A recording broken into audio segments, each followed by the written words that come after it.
Latviešu biedrības Īrijā nedēļas nogalas skola Saulgriezīte, kas darbojas Dublinā un ir vecākā un lielākā latviešu skola Īrijā, tikko ir noslēgusi savu 20. mācību gadu. Aizvadītajā svētdienā skolotājs, bērni, viņu vecāki, draugi un atbalstītāji pulcējās St. Finians kopienas centra zālē Ņūkasla ciematā Dublinas pievārtē, lai svinētu, atcerētos, atvadītos un arī plānotu nākotni. Skolu gaida liels pārmaiņas, jo no Saulgriezītes atvadījās gan ilgadējā vadītāja Rīta Prokočenko, gan vairākas skolotājas. Jubilejas svinībās visi kopīgi atcerējās skolas vēsturi, dalījās atmiņās un emocijās, kas ar to saistītas, un gandrīz ikvienā stāstā tika minēts Ritmas vārds. Viņa ar nelielu pārtraukumu Saulgriezīti ir vadījusi kopš tās dibināšanas brīža, bet skolas audzēkņu vidū ir bijuši gan viņas bērni, gan mazbērni. Meita Kristīna ir bijusi mammas balsts kopš pirmās dienas Saulgriezītē un vēl pirms tam. Cik es atceros, mamma teica viņai jādodās uz interviju pie tā laika LBI vadītāja Jāņa Kargina uz Dublinu, uz Westin hoteli, kā joprojām atceros. Viņa teica, meita, brauc līdzi. Zin kā uztraukums, kādi tie jautājumi būs. Un, svarīgs amats skolotājas. Un te es atceros, mamma bija tik ļoti uztraukusies, bet viņai, es zinu, ka tas bija vienmēr aicinājums, tas bija viņas iekšējā sirdsbalss, kas vienmēr sauca būt ar bērniem, būt par latvisko, mācīt ģimenes siltumu, Latvijas tradīcijas. Mēs tikko bijām ieradušies uz dzīvi Īrijā, un tas viss likās īstenībā ļoti, ļoti saikne liela ar Latviju tas saistīja. Tas, ka to latviskuma sajūtu var iegūt arī šeit, Īrijā. Tas bija tāds, wow, tiešām. Pirmos gadus jau bija tā, kad mana jaunākā meita, kurai tagad jau ir 18, un viņa sāka iet pamazām ar manu māsu, kurai jau paliek šogad 22. Viņas bija vienas no pirmajām Saulgriezītes studentēm, kas mācījās tur. Un tad tas viss tā vienkārši aizgāja. Tā jau bija kā ģimenes tradīcija. Saulgriezīte bija kā ģimene. Noslēdzot savu darbību Saulgriezītē, Ritma atzina, ka darot šo sirds darbu 20 gadus, viņas lielākais dzinulis ir bijusi mīlestība pret Latviju un ģimeni. Tā noteikti ir mīlestība pret Latviju, jo esot Latvijā, vienmēr kaut kā pievēršas tieši skatiens visam tam latviskajam. Un man liekas, ka otrs ir mani bērni un mani mazbērni ir tas, kas man lika neapstāties vai ne, lika dot tālāk. Tagad bērni jau ir izauguši, mazbērni jau būs pabeiguši skolu. Un man liekas, ka tas bija pats par sevi saprotams, kad man tur bija jābūt un man bija jādod tas, ko es varēju dot. Es varēju dot latvietību, es varēju mācīt. Saulgriezīte ir viena no tām diasporas skolām, kas no Latviešu valodas aģentūras saņem finansiālo atbalstu, un tas ļoti palīdz nodrošināt darbības ilgtspēju. Rītma atzīst, ka papildu administratīvais sloks, ko uzliek atskaitīšanās par to, ir bijis viens no grūtumiem, kas pieredzēti vadot skolu. Pēdējie 2 gadi ir bijis drusku tā kā jau ir atvieglota mums kā skolu vadītājiem nodošana atskaitēm, vai ne? Bet iepriekšējos gados es tiešām teikšu, kad es sēdēju pie tā datora, es vienkārši lūdzu Dieviņu, lai es varētu aizpildīt to visu. Un vienā gadā man bija ar visiem pielikumiem, ar visām kopijām, ar visiem man bija ap 90 lapām atskaite. Grūtākais, man liekas, šī visā laikā bija, lai cik dīvaini tas varbūt skanēs, bet tas bija atrast kopīgu valodu ar vecākiem.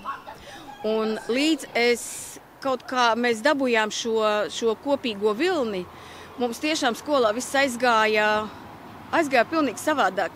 Jo, ja nav savstarpējās sadarbības un nav kopīgā vienotība kaut kāda, nekas neaizies, bet mums tas izdevās. Man liekas, ka tas bija arī viens no tiem faktoriem. Inese Brīle Saulgriezītē ir veltījusi 13 brīvprātīgā darba gadus, un arī viņas nākamajā mācību gadā skolā nebūs. Skolotāja atzīstas, ka pati vēl īsti nezina, kā jutīsies bez tā, kas ir bijis nozīmīga viņas dzīves daļa. Mēs visas meitenes tā kaut kā jutām, ka mums ir laiks iet, kamēr skola ir tādā droši vien plaukumā. Mēs viņu esam pacēluši ļoti labā līmenī. Iespējams, ka es pati tagad mācos, es studēju childcare, es strādāju bērndārzā un ļoti daudz ir jāstudē un es vairāk nevaru tā apvienot, kā to es varēju iepriekš. Es nezinu, kā es jutīšos, jo šis ir mans sirdsdarbs. Viss, ko es šo gadu laikā esmu darījis, tas ir mans sirdsdarbs. Es mīlu, ko es daru. Tāpēc es nezinu, pagaidām es nezinu. Man liekas, ka tas nebeidzās, bet droši vien ir jāpaliet laikam, lai saprastu, ka, laikam tomēr. Lianda Bulmane arī ir viena no skolotājām, kura atvadījās no Saulgriezītes kopā ar savu meitu Luīzi. Kā skolotājs esmu, man liekas, no 19. 20. mācību gada. Un pirms tam es vienkārši gāju palīgā. Tā mani tur arī lēnām ievilka, kad viņa bija maziņa un es sapratu, ka skolotāji vien netiek galā, tur katram bērnam rokas kājas nomazgāt un vispārējo. Un es gāju vienmēr klasē iekšā palīdzēt, un tad Elīna viņa pārvācās uz Latviju. Un tad mani uzrunāja, un tā kā man ir skolotāja diploms, tad es piekritu. Bišķiņ bēdīgi, bišķiņ tā kā es vēl nezinu. Jā, ir saldsēri, ir tā, gan tā. Es saprotu, ka kaut kas jauns vietā nāks droši vien. Un arī ļoti skumji, protams, jo mēs esam ļoti kolosāls kolektīvs. Es domāju, ka mēs esam draugi uz mūžu. Eiropas Latviešu apvienības izglītības referente Ilza Tardo šajā reizē bija klāt un Ritmai Prokopčenko un pārējām skolotājām pasniedz pateicības par darbu izglītības nodrošināšanā, par latviskās identitātes saglabāšanu ārpus Latvijas. Viņa atzina, ka tāpat kā Saulgriezīte, arī citas diasporas skolas Eiropā turpina darboties par spīti daudziem izaicinājumiem.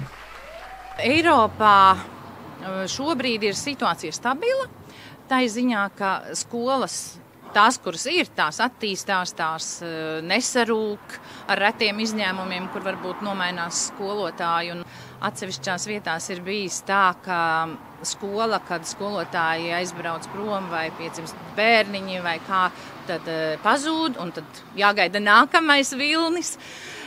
Bet es domāju, ka nežaugoties uz to, ka Covid laiks mums lika dažādus izaicinājumus, tā situācija ir tāda stabila. Un ir vietas, kur ir izaicinājums atrast bērnus. Ir vietas, kur nenoformējas skolas tādēļ, ka nav tā kodola, kā tā viena vilcēja vai 2-3 vilcēju, kuri var un grib.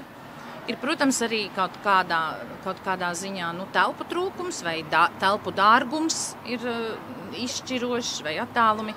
Mēs esam Eiropā tik daudz un tik dažādi, ka katram, manuprāt, tās izaicinājumi ir citi. Arī, piemēram, finansējums, ko piešķir caur Latviešu valodas aģentūru un Eiropas Latviešu apvienību izglītības ministrijas piešķirtā tā programma, tur skolu skaits samazinās. Tie, kuri pieprasa un kam piešķir finansējumu, bet mēs zinām, ka ir skolas, kuras vienkārši izvēlās nepieprasīt šo finansējumu, ir vai nu izmanto vēstniecību telpas, un tādēļ vecāki nosedz tās, teiksim, skolotāju ceļa izmaksas vai citus materiālu iegādi, vai tādēļ, ka ir tie, kas retāk un nevar īsti nodrošināt skolu stundu skaitu, tad izvēlas citā veidā piesaistīt finansējumu vai kā, bet notiek viss kaut kas. Varbūt arī, nevis varbūt, bet es droši zinu, ka notiek ļoti dažādi, ļoti inovatīvi, ar interesantiem pasākumiem, ar došanos mežā, ar sportošanu, ar mūsdienu dažādu tehnoloģiju apgūšanu. Tā kā es domāju, ka mēs esam stabili. Nevar teikt, ka ar lielu izaugsmi, bet stabili. Ja vien ir skolotājs, kuram sirds deg par latviešu valodu un Latviju, tad to iespēju kaut vai mazam pulciņam satikties atrod. Ja nav, tad gaida, kamēr uzrodās. Kristiāna Mindere ir tā, kur ir uzņēmusies turpmāk vadīt skolas Augriezīte.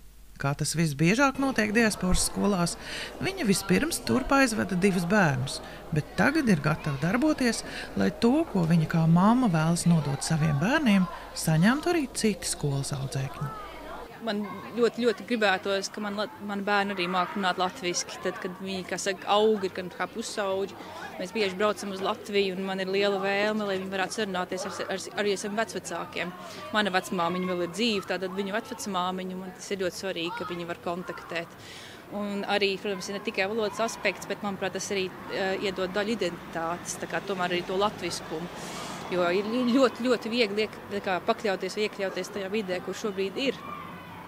Bet es tomēr ļoti gribu pastāvēt uz to, ka viņi tiešām arī zina, teiksim, ka mums ir dažādi gan saulgrieži, gan dažādi citi svētki, ka tomēr kaut kas ar viņiem paliek. Es saprotu, ka es nedominēšu viņu dzīvē, bet lai kaut bišķiņas tā latviskā, ar ko es uzaugu, būtu arī ar viņiem. Mums arī tāda savdabīga domāšana, savdabīga pieeja, mēs esam ļoti tuvu dabai, arī caur saviem svētkiem, piemēram, kā caur Jāņiem, mēs esam liela dziedātāja tauta, dejotāja tauta. Jā, es gribētu, ka viņi tā arī to izjūda vēselē, ka viņi arī tā kā nes to tālāk. Sveicēju, dāvanu, ziedu un novēlējums Augriezītei jubilejas reizē bija daudz. Rudenī jaunā vadības un skolotāju komanda sāks veidot savu stāstu skolas vēsturē, turpinot savu priekšgājēju iesākto latviešu valodas, tradīciju un mīlestības pret Latviju nodošanu bērniem un jauniešiem Zaļajā salā. Ir tas mirklis pienācis. Skola ir it kā jau nodota. Kāda sajūta? Sajūta ir tāda, ka man būtu kaut kā tā kā liels akmenis kaut kur nokritis. Bet tai pašā laikā ir mazliet tāda satraukuma sajūta, kā turies uz priekšu, bet es domāju, ka būs labi. Jaunajai komandai noteikti mīlestību pret to, ko dara, jo, ja nebūs tās mīlestības, kas nāk no sirds, tad bērni to nesaņems pretī. Es novēlu izturību, es novēlu, lai viss izdodas un Augriezīte vēl ilgi aug pret sauli. Izturību, sadarbību, izveidot komandu, kas ir ļoti svarīgi. Mūsu gadījumā mums bija tik superīga komanda, ka labāku nevar vēlēties, man tā liekas. Man liekas, klausīties vienā otrā, nepārspēt vienu otru, ļaut darīt, ko katram prot vislabāk. Tā arī bija mūsu komandā. Man tādā ziņā liels prieks par Augriezīti, kura šī esošā komanda ir veiksmīgi izaudzinājuši sev nākošos sekotājus un tiešām labas iestrādnes turpināsies. Man tiešām ar ritmu klātienē ir sanācis satikties maz, bet man vienmēr ar viņu sazvanoties vai sarakstoties pat ir gribējies smaidīt. Man šķiet, ka, un to šodien arī lieliski pierādīja gan vecāku uzgājiens, gan visi bērni, kuri uzstājās, ka šai skolā sirsnība un smaids un tādā labestība ir tas atslēgas vārds. Un es esmu pārliecināta, ka arī jaunajai komandai tas būs jau iegūlies viņu DNS, lai arī nākamajā 10 gadē to turpinātu. Un to es viņiem novēlu.